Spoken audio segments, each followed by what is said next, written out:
and touch the sound of silence.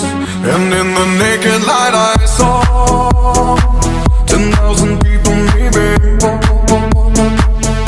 people talking without speaking, people hearing without listening, people writing songs that voices never share, and no one dared disturb the sound of silence.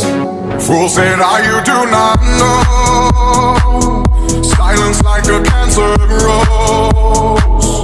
Hear my words and I might teach you. Play my arms and I might reach you. But my words, like silent raindrops, fell